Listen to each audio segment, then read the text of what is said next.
HD सच्ची कहानियों पर आप सभी का स्वागत है। आज मैं अपने घर में लौटा था और मुझे बड़ा अच्छा महसूस हो रहा था क्योंकि आसपास में थोड़ा साफ सफाई नज़र आ रहा था।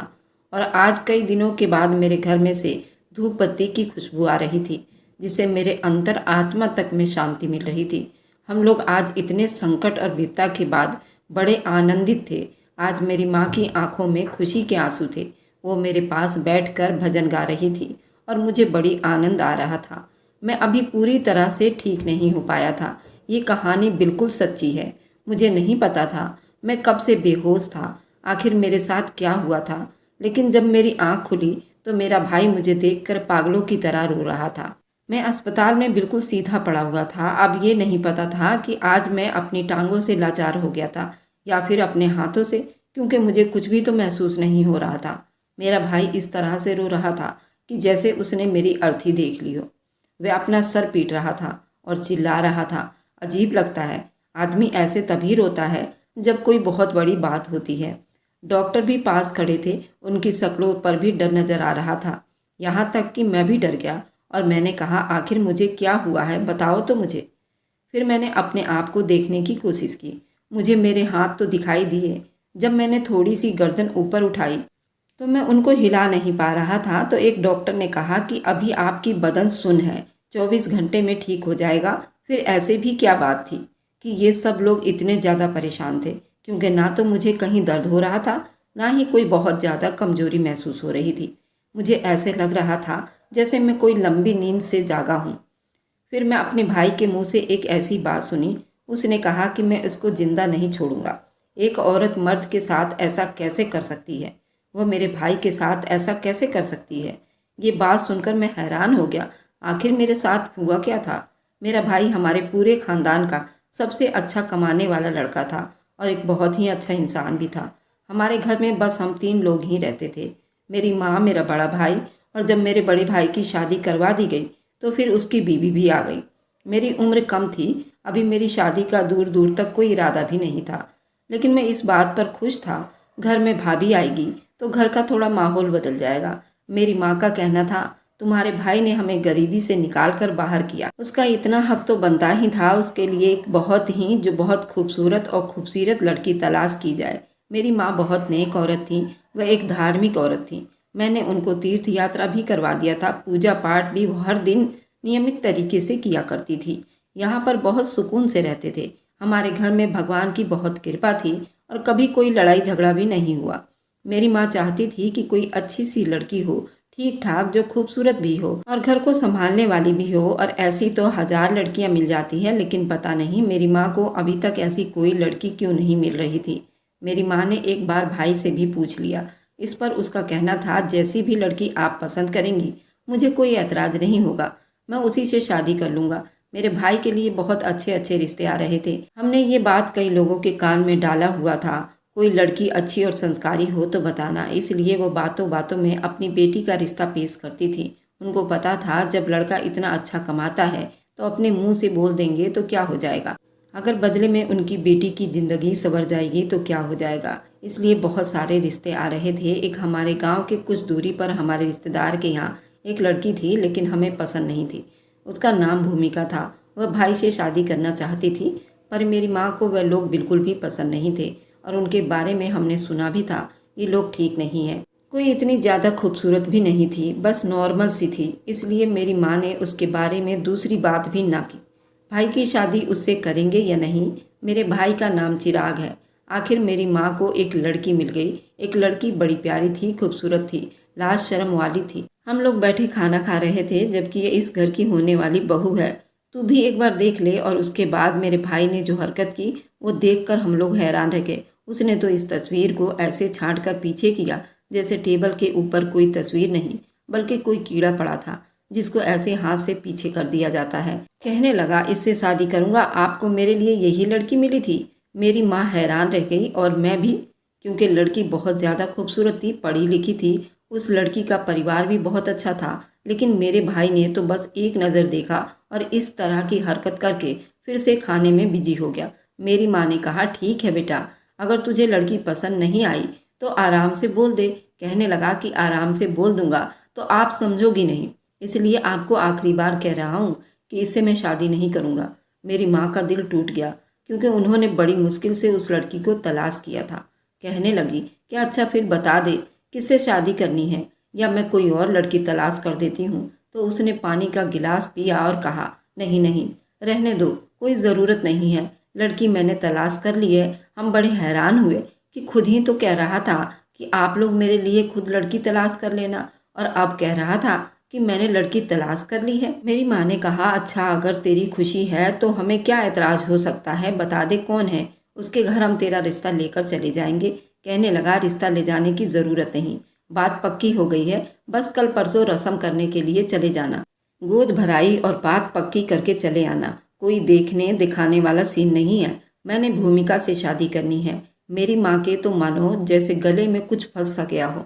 मैंने अपनी माँ को पानी का गिलास दिया और कहा, क्या हो गया, आप ठीक तो है ना?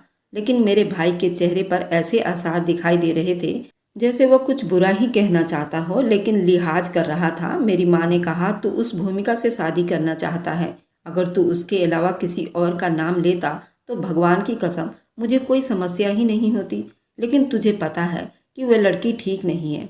मेरे भाई ने कहा, वह इस घर की होने वाली बहू है, आप उसके किरदार पर उंगली नहीं उठा सकती हो। मैं अभी बोलने लगा, मैंने कहा, भाई आप मम्मी से पूछ तो लेते, आपने क्या उनसे बात पक्की कर ली है? तो उसने मुझे कहा कि तुम अपना मुंह बंद रखो, तुम छोटे हो, छोटे बनकर रहो, इस घर की समस्या में बोलने की ज़रूरत नहीं है। मैं उस लड़की से शादी करना चाहता हूँ, और हाँ, आप लोग यही समझिए कि बात पक्की हो गई है। मेरी माँ को गुस्सा आ गया तो उन्होंने कहा कि जब बात पक्की कर ही ली है तो फिर जाकर खुद ही ब्याह कर लिया। मेरा भाई तो इस तरह की शक्ल बना रहा था, हमने आज तक उसकी शक्ल ऐसी नहीं देखी थी। उसके चेहरे पर कभी ऐसे असर नहीं देखे थे। उसने कभी मम्मी से बदतमीजी नहीं की थी, मुझे इस तरह से नहीं डांटा था, और अगर वो चाहता कि ऐसा ही हो तो ठीक है, उसकी ज़िंदगी थी, लेकिन वो ये बात आराम से भी तो कर सकता था। पता नहीं किस तरह से बोल रहा था। मैंने मम्मी को उठाया और उनको उनके कमरे में ले गया। मैंने कहा कि आप फिक्र ना करो, सब ठीक हो जाएगा। वह कहने लगी कि कैसे सब ठीक होगा, मेरा बेटा उस लड़की के लिए जहर खाने को तैयार बैठा है, ऐसी लड़की जो किसी जवान मर्द की अकल को मार दे, पर वो उसके लिए जहर खाने को तैयार हो गया है। वह लड़की कल को मेरे बेटे की अकल भी ख़त्म कर देगी। मैंने अपनी माँ से कहा, भाई की अकल देखा कैसा लग रहा था, जैसे उनकी अकल तो अभी से ही ख़त्म हो गई हो। मेरी माँ बहुत ज़्यादा परेशान थी। भाई भी अब घर में देर से आता था, कोई बात भी नहीं करता था, कहता था कि खाना भी बाहर से खाकर आया हूँ। मेरी माँ ने कहा कि बेटा, ऐसा घर में माहौल से अच्छा तो चलते हैं उस लड़की की बात पक्की करके आते हैं। मैंने कहा, लेकिन वह तो आपको पसंद नहीं है। तो मेरी माँ ने कहा, अब अपने बेटे ने पसंद कर ली है तो हम क्या बोल सकते हैं, उसकी खुशी में हम भी खुश हो जाएंगे, बाकी सब भगवान की लीला है। अभी हम लोग यही बातें कर रहे थे कि भाई घर में दाखिल हुआ, और अकेला नहीं था, उसके साथ भूमिका भी थी जो कि दुल्हन बनी हुई थी। भूमिका की माँ भी थी जो सर उठाकर घर में दाखिल हुई थी। मेरे भाई ने शादी कर लिया था और वह उसे उठाकर हमारे घर में भी ले आया था। मेरी माँ ने जब ये मंजर देखा तो वह हैरान रह गई। उन्होंने अपने बड़े बेटे की शादी के लिए क्या क्या सपने और अरमान सजाए हुए थे। जगह जगह उसके लिए खूबसूरत जीवन साथी की तलाश में पता नहीं कितने चक्कर काटे थे। न गर्मी देखी थी, न धूप देखी थी, और उनका बेटा एक ऐसी लड़की को पत्नी बनाकर लाया जो उनको बिल्कुल भी पसंद नहीं थी। पर फिर ये कि शादी भी अपने आप कर ली। मेरी माँ ने कहा, ये क्या गजब कर दिया तूने। मेरा बड़ा भाई कहने लगा, गजब क्या है, शादी किया है, शादी करके लाया हूँ, ये पत्नी है मेरी, और फिर आपने ही तो कहा था कि जब सब कुछ कर ही लिया है तो जाकर शादी भी कर ले। तो मैंने शादी भी कर लिया, आपको तो खुश होना चाहिए, आपका सारा खर्चा तो बच ही गया। मेरी माँ अपना सर पकड़कर सोफे पर बैठ गई। मेरी माँ ऐसी औरत थी जिसने सारे परिवार का मान सम्मान रखा था। कहीं किसी का बच्चा पैदा हुआ, कोई बीमार हुआ, किसी की शादी हुई, मेरी माँ सबसे पहले पहुंचती थी। वह अपने ससुराल वालों के दिलों में भी राज करती थी। अब वह सबको क्या जवाब देती कि बेटे ने मुझे बताए बगैर ही शादी कर ली, और वह भी ऐसी लड़की जिसको पसंद भी नहीं करती थी। ऐसी भी क्या मजबूरी थी। अब सारी जिंदगी के लिए मेरी माँ बुरी बन जाएंगी। शायद माँ अपने बेटे की शादी नहीं करवाना चाहती थी, यही लोग कहेंगे, क्योंकि वह दहेज की डिमांड कर रही थी। पीठ पीछे लोग कितनी बुराई करेंगे और सब लोग मुझको ही बुरा बनाएंगे। उनका जीवन साथी भी उनके साथ नहीं था, उनकी सिर्फ इज्जत ही थी जो उन्होंने कमाई थी। मेरे भाई ने कहा कि चलो अब रोना धोना बंद करो, अपनी बहू का गृह प्रवेश करवाओ। मेरी माँ तो कमरे में चली गई। वह जैसे ही कमरे में गई, हमारी भाभी अचानक से रोने लगी। कहने लगी कि देखो तो सही जरा, कैसे गृह प्रवेश हुआ है मेरा, मुझे आशीर्वाद भी नहीं दिया। ये बात सुनते ही न जाने मेरे भाई को क्या हुआ, जैसे पत्नी नहीं रो रही बल्कि आखिरी सांस ले रही हो। उसने कहा कि तुम चलो मेरे साथ, कोई बात नहीं, ना दे आशीर्वाद, उनके आशीर्वाद की ज़रूरत नहीं, मैं हूं ना तुम्हारे साथ। मैं भी वहां से फिर चला गया और वे दोनों कमरे में चले गए। रात का खाना भी उन्होंने बाहर से ऑर्डर किया और माँ खाना नहीं खा रही थी। मैंने उनको बड़ी मुश्किल से 2 निवाले खिलाए और दवाई दी। उनका ब्लड प्रेशर हाई था और बुखार भी हो रहा था। माँ सारी रात बुखार में तड़प रही थी और भाई को कोई परवाह ही नहीं थी, जबकि ये वही भाई था। माँ को जरा सा कुछ होता तो जल्दी एक टांग पर खड़ा होता था। कहते हैं जब पत्नी आ जाती है तो हर बंदा कुछ न कुछ बदल ही जाता है, लेकिन ऐसा तो नहीं बदलता कि एक चुटकी बजाई और बदल गया। ये तो 1 सेकंड में बदल गया था। सुबह नाश्ता करने के लिए भी वो बाहर चले गए और मैं अपने लिए और मम्मी के लिए नाश्ता खुद बनाया। दोपहर को खाने में कुछ भी नहीं था।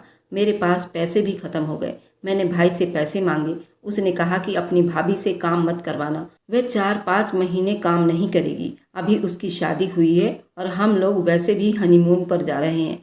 तुम ये पैसे पकड़ो, घर में राशन डलवा लो और देख लो मोहल्ले से कोई नौकरानी। जब तक माँ बीमार है मैं चुप हो गया, क्योंकि मेरे अपने हाथ में कुछ भी नहीं था। मेरी अभी उम्र ही क्या थी, अभी तो मैंने 12वीं पास की थी। अगर मैं कोई नौकरी करता होता तो अपने भाई के आगे हाथ तो ना फैलानी पड़ती। ये वही भाई था जिससे बिना झिझक कुछ भी मांग लेता था।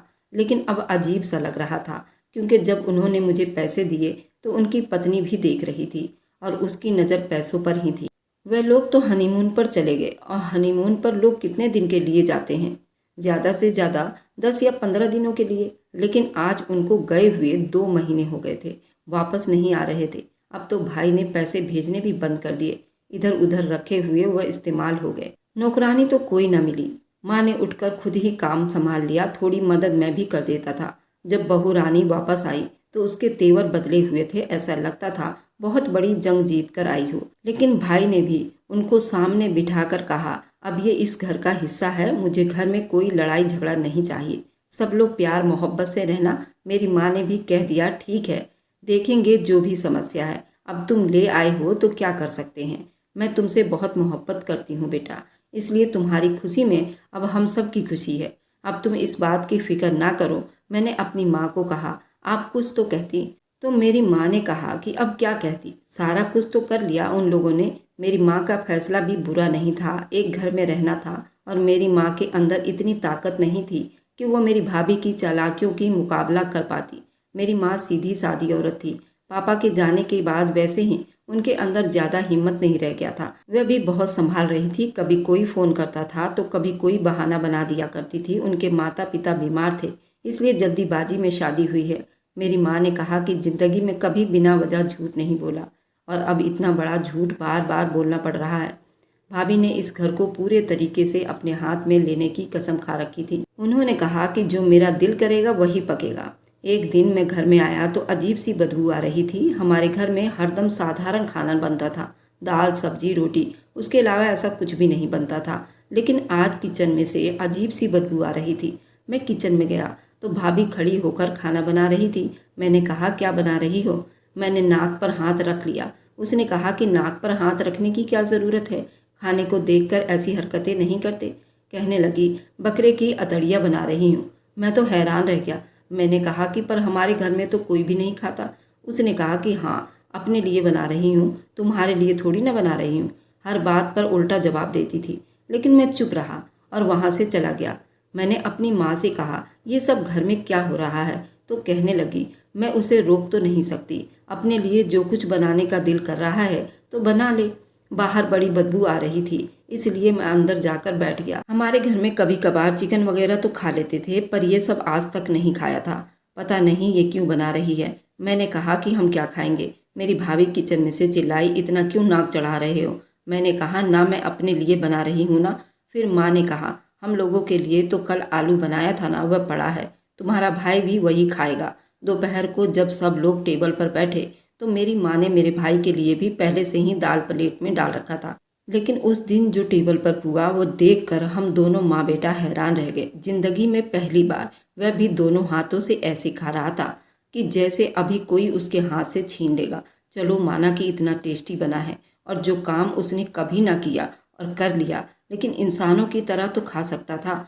हम लोग तो हैरान रह गए। उसने तो सारे टेबल के कपड़े को भी गंदा कर दिया और अपने कपड़े भी गंदे कर लिए और बार बार कह रहा था क्या लाजवाब बनाया है। हमारा तो वहाँ खाना खाने को दिल भी नहीं कर रहा था। मुझे तो अंदर से उबकाई आ रही थी। मैंने अपनी माँ से कहा किसी रिश्तेदार के घर चलते हैं, घर में दिल बड़ा परेशान हो रहा है। कहने लगी जहाँ भी जाएंगे वे तुम्हारे भाई की कहानी लेकर बैठ जाएंगे, फिर दिल और परेशान हो जाएगा। फिर मैं अपनी मम्मी को थोड़ी देर के लिए कॉलोनी के पार्क में ले आया।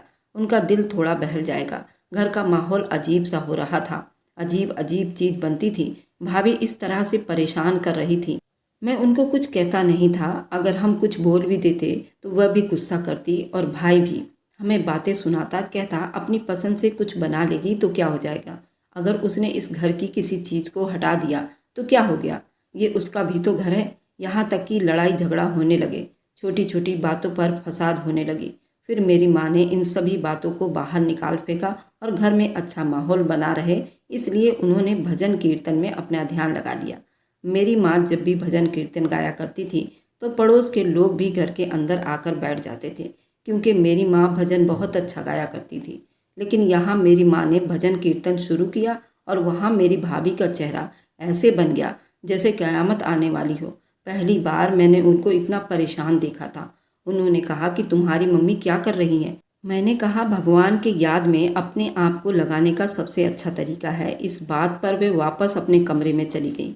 मुझे उनकी हरकत बड़ी अजीब लगी और थोड़ी देर के बाद जो हुआ वह देख कर तो हम सभी हैरान परेशान रह गए। थोड़ी देर के बाद भाभी ने चिल्लाना शुरू कर दिया और वह बुरी तरह से चिल्ला रही थी, चीखें मार रही थी। इतनी बुरी तरह से चिल्ला रही थी जैसे उनके कमरे में सांप घुस आया हो। मेरी माँ ने अपना भजन छोड़ा और हम लोग कमरे की तरफ भागे, लेकिन उसने दरवाज़ा बंद किया हुआ था। 5 मिनट के बाद उसने दरवाज़ा खोला तो उसकी शक्ल भी बहुत डरी हुई थी। हमने कहा क्या हुआ, सब ठीक तो है ना, क्यों चिल्ला रही थी। तो कहने लगी जैसे आपको बड़ी फिक्र मेरी। मेरी माँ ने कहा क्यों फिक्र क्यों नहीं होगी तुम्हारी, तुम इतनी बुरी तरह चिल्ला रही थी, पूरे मोहल्ले में तुम्हारी आवाज़ पहुँच रही थी, क्या हुआ था। तो कहने लगी कुछ नहीं हुआ। मैंने अपनी माँ से कहा ये बात हमें भाई को बतानी चाहिए। तो माँ ने कहा बताएंगे तो क्या ही कर लेगा, छोड़ो। अब रोज़ ही ऐसे होने लगा। जैसे ही मेरी माँ भजन कीर्तन गाने लगती मेरी भाभी चीखने चिल्लाने लगती और मेरी माँ भजन कीर्तन को रोक देती। ऐसा 3-4 बार हुआ था। मेरी माँ को इस बात का अंदाज़ा नहीं हुआ जब वो भजन कीर्तन गाने लग जाती तभी उनको ऐसा क्यों होता और वह ऐसा क्यों करती थी। जब भाई की शादी हुई थी उसकी शक्ल अजीब सी हो गई थी, उसका वजन बढ़ने लगा था। वह अजीब अजीब चीज़ खाता था जिसकी वजह से उसके चेहरे पर अजीब से गंदे दाने निकल आए और बिल्कुल भी पहले जैसा खूबसूरत नहीं लग रहा था। ऐसा लग रहा था जैसे बूढ़ा आदमी हो। उसका पेट भी बाहर निकलने लगा था। अब उसे कोई भी देखता तो हैरान रह जाता था। मैंने कहा भाई को क्या होता जा रहा है। तो कहने लगी कि बेटा जैसे ही औरत मर्द की ज़िंदगी में आती है ना वह उसे वैसा ही बना लेती है। तुम्हारी भाभी ने उसे पता नहीं क्या खिला पिला दिया है। ऐसी गंदी चीज़ें खाने से उसकी ये हालत हो गई है। पेट भी बाहर निकलता जा रहा है और चेहरे पर दाने भी निकलने लगे हैं। आज तक मैंने तुम लोगों को ऐसी वैसी कोई चीज़ नहीं खिलाई, हमेशा साधारण खाना खिलाया है। मैंने कहा यही तो बात है कि जब भाई को ये सब कुछ पहले से अच्छा नहीं लगता था तो अब तो वह ऐसे खाते हैं जैसे उन्हें बहुत ही अच्छा लगता हो, जैसे उसके बगैर रह नहीं सकते। हमारे घर में से हर वक्त अजीब सी बदबू आती रहती थी जैसे कसाईयों की दुकान से आती है। कभी बकरे का भेजा पका रही होती तो कभी बकरे का पेट, ऐसी चीज़ जो हम लोगों ने कभी खाने के बारे में सोचा भी नहीं था।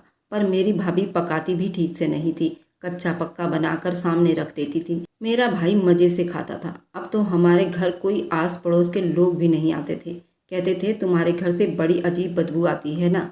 वह हमारे घर का कोई प्रसाद वगैरह भी नहीं खाते थे क्योंकि पूरे घर में ही बदबू फैल गई होती थी। हम लोगों को तो आदत हो गई थी, लेकिन जब कोई बाहर से आता तो नाक पर हाथ रख लेता था। मेरी माँ ने सारी ज़िंदगी इस घर को बड़ा साफ सुथरा रखा था, लेकिन अब यहाँ पर अजीब सा माहौल हो गया था। एक और अच्छी बात थी कि बाथरूम जाने वाले जूते हम लोग बाथरूम के अलग रखते थे और उन जूतों को फिर पूरे घर में कोई नहीं पहनता था क्योंकि मेरी माँ ने हमेशा साफ सफाई का ध्यान रखा और पूजा पाठ भी किया करती थी, तो इस सब चीज़ का बड़ा ध्यान रखती थी। लेकिन जब से भाभी घर में आई थी, वह जूते भी हटा दिए थे और ये रस्म भी ख़त्म हो गए। अब बाथरूम वाले जूते पूरे घर में घूमते रहते थे और मेरी माँ घर के बने मंदिर में जब भी पूजा करती तो मेरी भाभी जब से आई थी हमने उनको एक बार भी पूजा करते हुए नहीं देखा था।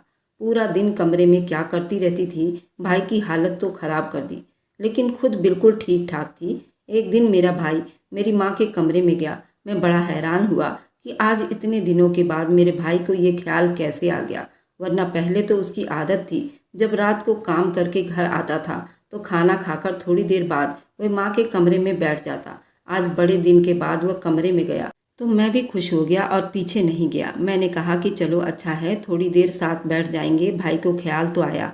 वहाँ से जा रहा था, मैंने भाभी को देख लिया। भाभी पता नहीं क्या कर रही थी, किचन में खड़ी थी, भाई के लिए दूध गर्म कर रही थी, क्योंकि मेरा भाई सोने से पहले एक गिलास दूध पीता था। ये तो सबको ही पता था, लेकिन वह दूध के अंदर न जाने क्या मिला रही थी। मैं चुपके से उनको देखने लगा। चीनी तो बिल्कुल भी नहीं थी, क्योंकि मेरा भाई दूध में चीनी नहीं पीता था, लेकिन आजकल जो उसके खाने पीने की हरकतें बदली थी, हो सकता है वह चीनी भी दूध में डालकर पीने लगा हो। लेकिन सामने का मंजर देखकर मैं हैरान रह गया। वह लाल कलर की चीज़ थी और अजीब सी चिपचिपी पड़ी थी। उसने दूध के अंदर मिलाई, एक पल को दूध बिल्कुल लाल हो गया। मेरे तो होश उड़ गए, आखिर यह कैसी चीज़ थी। लेकिन जैसे ही उन्होंने चम्मच हिलाया तो दूध का कलर बिल्कुल मध्यम होने लगा, वह फिर से सफ़ेद हो गया। मैं दूध लेकर कमरे में चली गई, जबकि दूध भाई नहीं पीता था। मैं सोच रहा था ये कैसी चीज़ थी उन्होंने दूध में मिलाई थी। ऐसा क्या चीज़ था जिसने पहले दूध को लाल कर दिया और फिर वह अपना कलर खो बैठा। थोड़ी देर के बाद भाई माँ के कमरे से निकल गया तो माँ को ये बताने के लिए कमरे में गया कि भाभी दूध में कुछ मिला रही थी। जबकि मेरी उम्र कम थी, मैं ऐसी बातें जल्दी बता दिया करता था, लेकिन अंदर गया तो माँ सर पकड़कर रो रही थी। मैंने कहा क्या हो गया, क्यों रो रही हो आप। मैंने उनको रोता देखकर तड़प गया, क्योंकि आज तो भाई बड़े दिनों के बाद उनके कमरे में आया था, खुश होना चाहिए था, लेकिन वे रो रही थी। कहने लगी ये दिन आने से पहले मैं मर क्यों नहीं गई। मैंने कहा कि हुआ क्या है, बताइए तो सही। उन्होंने बताया कि तुम्हारा भाई कहता है कि आप घर में ये भजन कीर्तन ना किया करो, मेरी पत्नी की तबीयत खराब हो जाती है। अब तुम ही बताओ ये किस तरह की बात है। मैं भला भजन कीर्तन क्यों ना करूं, मैं अपने भगवान को क्यों ना याद करूं, और भगवान को याद करने से भला उसकी तबीयत क्यों खराब हो रही है। और भजन कीर्तन सुनने से तो इंसान की तबीयत ठीक हो जाती है। ये कैसी औरत है, ये क्या कर रही है। उसकी किसी हरकत की मुझे समझ नहीं आ रही है। और उसको देखो, मेरे अपने बेटे को, जो ये बात करने के लिए आ गया कि घर में कोई भी भजन कीर्तन नहीं करनी।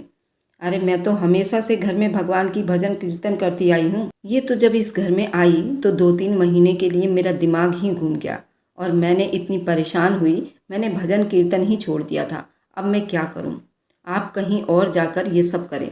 अब तुम ही बताओ कि ये किस तरह की बात है। ये बात तो बड़ी अजीब थी। सिर्फ मना करके नहीं गया, ये कहकर गया है कि आइंदा ऐसा नहीं करना, नहीं तो घर का माहौल ख़राब होगा। अब तू ही बता मैं क्या करूं। मेरी माँ तो परेशान थी, इधर मेरे भाई ने मेरे ऊपर एक और क़यामत ला दिया था। मुझे मैसेज में लिखा था कि मैं तुझे आगे नहीं पढ़ाऊंगा, वह तुझे प्रिंटिंग का काम सिखाएंगे। जब तुझे काम आ जाएगा तो फिर तेरे लिए दुकान खुलवा दूंगा, तू सुबह वहाँ जाया कर। मैंने कहा लेकिन मैं आगे पढ़ना चाहता हूँ। तो उसने कहा कि जब मैंने कह दिया कि आगे नहीं पढ़ना तो फिर तू क्यों जिद कर रहा है, तेरी फीस नहीं भर सकता मैं।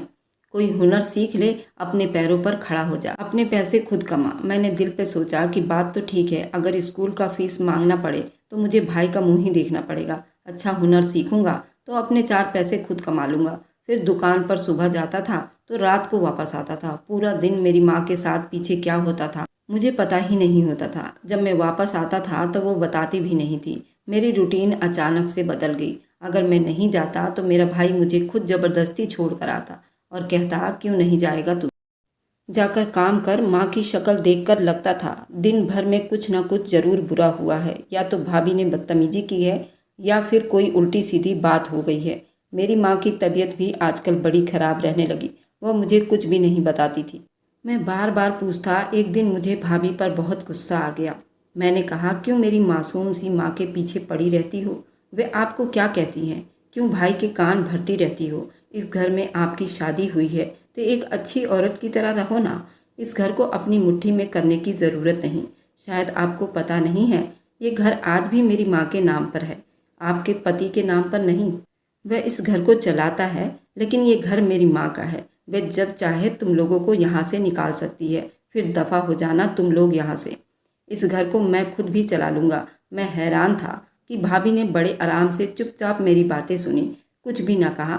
माँ ने कहा कि मुझे बहुत डर लग रहा है, मुझे ये सब नहीं बोलना चाहिए था, क्योंकि ये बात भाई तक जानी ही थी। पर 2 दिन तक तो कुछ भी नहीं हुआ। तीसरे दिन शायद भाई को उसने सब कुछ बता दिया था। भाई मेरे कमरे में आया, बस इतना कहा, तूने अपनी भाभी से क्या कहा है, हम लोग इस घर से निकल जाए, इतनी औकात है तेरी। इतना कहा और फिर मेरे भाई ने मुझे 2-4 थप्पड़ एक साथ ही मारी और कहा कि तुझे तो मैं सीधा करूँगा। मैं पूरी रात रोता रहा। अब मैं भी गुस्से में आ गया। सुबह जाता था, रात को वापस आता था, घर आने का दिल भी नहीं करता था। मैं भी तो जज्बाती था, मुझे सोचना चाहिए था। मेरी माँ पीछे अकेली हैं, लेकिन मैं अपने घमंड में आ गया और मैंने कहा मुझे इस घर में आना ही नहीं है। मैंने दुकान वाले से कहा कि आप लोग मुझे काम सिखा दें, मैं आप लोगों के लिए ही काम करूँगा, पैसे भी थोड़े कम ले लूँगा। मैं तो आगे ही सोच रहा था, इसलिए जल्दी पैसे कमाना शुरू करूँ ताकि मैं अपने भाई को कह सकूँ कि अब यहाँ से चले जाओ। मैं अपना और अपनी माँ का खर्चा खुद उठा लूँगा, लेकिन ये भूल गया था कि आगे की फिक्र में पीछे नज़रअंदाज कर रहा था। एक दिन घर आया तो पता चला कि मेरी माँ घर पर नहीं है। मुझे लगा कहीं गई होंगी। भाभी से पूछा तो भाभी ने भी यही कहा कि आज मंगलवार है, घर पर जल्दी आ गया। दोपहर से शाम हो गई, लेकिन मम्मी का कोई अता पता नहीं था। उनका फ़ोन भी घर पर ही पड़ा था। मैं हैरान हो रहा था। थोड़ी देर के बाद मैंने भाभी से किसी से फ़ोन पर बात करते हुए सुना, सुबह सुबह ही छोड़ आए थे मुसीबत को। मेरी तो जान छूट गई, क्या बताऊं। घर में कितना सुकून है, अब मैं जो चाहूं कर सकती हूँ। वह हीरे का सेट तो मैंने कब का बुक करवा दिया है। मेरे पति से जो मांगती हूँ वो मुझे लाकर देता है। वह हर हफ्ते मेरे लिए कोई बड़ा तोहफा लेकर आते हैं। उसकी माँ मुसीबत को तो मैंने ओल्ड हाउस में भिजवा दिया, वहीं पर रहे। बार बार भजन कीर्तन लेकर बैठ जाती थी, मेरे सर में दर्द हो जाता था। ऐसी मुसीबत से जान छुड़वाने के लिए ये सब कुछ करना पड़ता है। लेकिन एक बात तो है, अगर आपका पति आपकी मुट्ठी में है ना, तो फिर दुनिया आपके लिए जन्नत है, क्योंकि कुछ भी कर सकता है आपके लिए। और फिर मैं तो हुई खूबसूरत और जवान हूँ। फिर तुम्हें तो पता है ना कि मुझे अपनी बात मनवाना बहुत अच्छे तरीके से आता है। मैं ये सुनकर हैरान रह गया। मेरी भाभी ने मेरे भाई को पागल कर दिया था, उसके अक्ल को मार दिया था। वह सब उन लोगों का अपना पर्सनल मामला था। एक दूसरे के लिए पागल होते हैं, दीवाने होते हैं। लेकिन मेरी माँ को ओल्ड हाउस भिजवा दिया गया, ये कोई अच्छी बात नहीं थी। मैं अपने भाई के पास गया, उनके ऑफिस में चला गया। उनको इस बात पर बड़ा गुस्सा आया कि घर के मामले में ऑफिस में क्यों लेकर आया हूँ। घर जाओ, घर पर आकर बात करेंगे। मैंने उनको कहा आपने अच्छा नहीं किया, मम्मी को ओल्ड हाउस में भिजवा दिया, मेरी माँ को मैं वापस लेकर आऊँगा। तो उसने कहा कि वापस लाने के लिए नहीं छोड़ा, वहाँ पर रहेंगी कुछ दिन के लिए, उसके बाद लेकर आएंगे। मैंने कहा कि आपने अच्छा नहीं किया, ये आपने क्या कर दिया, हमारी माँ एक ओल्ड हाउस में रहेगी। उसने कहा कि ओल्ड हाउस में छोड़कर आया हूँ, किसी कोठे पर बेचकर नहीं आया। जब मेरे भाई ने ये बात की तो मेरा दिल किया मैं उसके मुंह पर थप्पड़ मार दूँ। वह किस तरह की बातें कर रहा था, ऐसा लगता था ये मेरा भाई ही नहीं, बुरा आदमी हो। ऐसा लगता था कोई और आदमी है, उसे किसी बात की परवाह नहीं थी। मैं फिर अपनी माँ को तलाश करने लगा। मैं बहुत सारे ओल्ड हाउस में पता किया, कहाँ कहाँ तलाश करता रहा, लेकिन मेरी माँ ना मिली। एक दिन मैं घर में ही था। जब घर के अंदर दाखिल हुआ तो अजीब सा माहौल था। देखा घर में धुएं से भरा हुआ था, पता नहीं धुआं कहाँ से आ रहा था, जबकि किचन में चूल्हे के ऊपर कुछ भी नहीं चढ़ा रखा था। उसके बाद मेरी आंखों के आगे अंधेरा छा गया। फिर मुझे नहीं पता कि मैं कहाँ पर हूँ। जब मुझे होश आया तो मेरा भाई सामने बहुत परेशान खड़ा था। मुझे अपने शरीर में कुछ महसूस नहीं हो रहा था। मेरा भाई भी खड़ा चिल्ला रहा था और कह रहा था किसी तरह मेरे भाई को बचा लो, मेरे भाई को बचा लो। और मुझे ये समझ नहीं आ रहा था मेरे साथ हुआ क्या है। थोड़ी देर के बाद मेरा भाई मेरे पास आया। उसने कहा कि मुझे माफ़ कर देना, मुझसे बहुत बड़ी गलती हो गई है, तुझे कुछ नहीं होने दूंगा, मम्मी को भी वापस ले आऊँगा, मैं अपने घर को पहले जैसा कर दूंगा, बस तूने मेरा साथ देना है। मैंने कहा भाई आखिर हुआ क्या है। मेरे भाई ने मुझे ऐसी बात बताई, मेरे कदमों के नीचे से ज़मीन निकल गई। मेरे भाई ने मेरी माँ को वापस बुला लिया, वह भी अस्पताल में थी। मेरी हालत देखकर पत्थर बन बैठी थी और मुझे अभी तक नहीं पता था कि मेरे साथ हुआ क्या था, क्योंकि मुझे बताया नहीं जा रहा था। मुझे दर्द और बेहोशी के टीके लगाए जा रहे थे ताकि मैं ठीक रहूं। मामला ऐसा था कि मेरी भाभी ने मेरे भाई के अक्ल को बिल्कुल ख़त्म कर दिया था। मेरे भाई ने बताया ये उसके हुस्न के जाल में पागल हो गया था, लेकिन वह इतनी भी ज़्यादा खूबसूरत नहीं थी। उसको शादी करने के लिए पसंद करने से लेकर उस दिन तक जब तुम ऐसी हालत में मिले, उसने मुझ पर जादू कर दिया था। कोई आम लड़की नहीं बल्कि जादूगरनी है। वह काला जादू करने में माहिर है। मैं तो इन बातों को मानता ही नहीं था। उसने मुझे फ़ोन किया था। वह कहा था कि मैं तुमसे मोहब्बत करती हूँ और मैंने मना कर दिया, बिल्कुल बुरी तरह ठुकरा दिया। लेकिन फिर अचानक से वो मेरे दिमाग पर सवार हो गई, इस कदर सवार हो गई कि मैं खुद से जाकर शादी करने की बात कर बैठा और मैंने अचानक से उससे शादी करने का फैसला कर लिया और शादी भी कर ली। बात अब समझ में आ रही थी क्योंकि हमारे भाई ने ये सब कुछ अचानक ही किया था। ऐसा लगता था जैसे वो अपने होश आवास में नहीं, कोई उससे करवा रहा हो। कहने लगा वो मुझे नहाने भी नहीं देती थी, तुमसे मुझे खुशबू आती है, और वे रोज़ मुझे दूध में कोई चीज़ मिलाकर देती थी। मेरा दिमाग बिल्कुल उसका गुलाम हो गया था और पूजा पाठ करना भी छोड़ दिया था। मेरा एक दोस्त मुझे ज़बरदस्ती अपने एक जानकार के पास ले गया। जब मैं वहाँ गया तो मुझे बड़ा आराम और राहत मिली। ऐसा लगा जैसे मेरे ऊपर से कोई बहुत बड़ा बोझ उतर गया हो। और तुम घर में शायद अकेले थे। जब मैं वापस आया तो मेरे घर का माहौल ऐसा था, मैं हैरान रह गया। घर धुएं से भरा हुआ था। मेरी पत्नी ने तुझे बेहोश कर दिया था और वह तेरे साथ कोई जादू टोना कर रही थी। उसने तुझे बलि देने के लिए इस्तेमाल किया। तुझे बलि देने वाली थी। वह किसी और के लिए भी काम किया करती थी, लोगों पर काले जादू भी करवाया करती थी। वह घर में ये सब कुछ करती थी। उसके अंदर ऐसी गंदी ताकत थी, इसलिए उसने ये तमाशा किया। जैसे ही माँ भजन कीर्तन गाया करती, वह चीखना चिल्लाना शुरू कर देती थी। उसके इस काले जादू में कोई खलल ना पड़े। और उसी ने मुझे इस बात पर भी राजी कर लिया कि माँ को घर से निकाल कर ओल्ड हाउस छोड़ आया था और तुझे भी घर से निकालने के लिए मुझे मजबूर कर रही थी। लेकिन वे तेरे साथ कुछ बुरा कर रही थी। जब मेरा भाई ये बातें बोल रहा था तो मेरी माँ ने रोना शुरू कर दिया और मेरा भाई भी चुप हो गया। उसने कहा कि मैंने जल्दी से तुझे वहाँ से हटाया, बचाया, एम्बुलेंस वालों को बुलाया और अस्पताल में ले आया। तुझे ठीक होने में 1-2 महीने लग जाएंगे क्योंकि तेरे जिस्म पर जख्म है। मैं भी हैरान था क्योंकि जब मैं घर में आया था तो मुझे इतना याद है कि मैं बहुत गुस्से में भरा हुआ था। बाद मुझे मेरे सर पर किसी ने कोई चीज़ मारी और शायद मैं बेहोश हो गया था। वे लड़की सिर्फ एक लड़की ही नहीं बल्कि एक जादूगरनी थी। उसने हमारे भाई का दिमाग खराब किया, हमारे घर का माहौल खराब किया, हमारे घर को बदबू खाना बना दिया। भाई ने उसी वक्त खड़े खड़े उसे डिवोर्स देने का फैसला कर लिया। हमारे घर पर अनगिनत वार के बदले में कोर्ट से हमें जल्दी ही उस औरत से छुटकारा मिल गया था। माँ ने अपने घर को अच्छी तरह से धोया था और घर में भगवान की चौकी लगाई थी। लेकिन मुझे अस्पताल वालों ने इतनी जल्दी छुट्टी नहीं दी थी। मैं 20 दिन के बाद अस्पताल से घर आया। मुझे अभी आराम करना था। मेरी माँ ने घर में दोबारा से भजन कीर्तन शुरू कर दिया। मेरे भाई ने माँ से माफ़ियाँ मांगी। माँ ने जल्दी माफ़ कर दिया क्योंकि भाई अपने बस में नहीं था। तभी तो वह इस तरह की हरकतें करता था, जानवरों की तरह खाता था, कभी भी कुछ भी बोल देता था। आप लोगों के साथ भी कुछ न कुछ तो हुआ ही होगा। ऐसा जरूर हुआ होगा, हमें पता भी नहीं होता। लोग हमारे खिलाफ कितना कुछ कर रहे होते हैं। अच्छाई में बड़ी ताकत होती है, लेकिन बुराई भी कोई कम ताकतवर नहीं होती। बुरी नीयत, जलन की नज़र, टोटके, न जाने क्या कुछ करते हैं लोग, हमें पता भी नहीं होता और हमारे साथ ये सब कुछ हो रहा होता है और कोई इस बात पर यकीन करे ना करे। लेकिन मैं करता हूँ क्योंकि मैंने अपनी आंखों से ये सब कुछ होते हुए देखा और महसूस भी किया। अब आप लोग बताइए कि आप लोगों का क्या ख्याल है। हमारी तो किस्मत अच्छी थी, हमारी आंखें जल्दी खुल गई, नहीं तो ये घर तो बिल्कुल ही ख़त्म हो जाता, कुछ भी ना बचता। अगर आपको आज की कहानी पसंद आई है तो वीडियो को ज़रूर लाइक कीजिएगा और अपने दोस्तों के साथ शेयर भी कीजिएगा। और हाँ, अगर आपने अभी तक हमारे चैनल को सब्सक्राइब नहीं किया है तो ज़रूर सब्सक्राइब कर लीजिए। मिलते हैं हम अपनी कल की और नई दिलचस्प कहानी के साथ। मुझ पर सदा अपना प्यार और स्नेह बनाए रखें। सभी को मेरा प्यार भरा नमस्कार दोस्तों।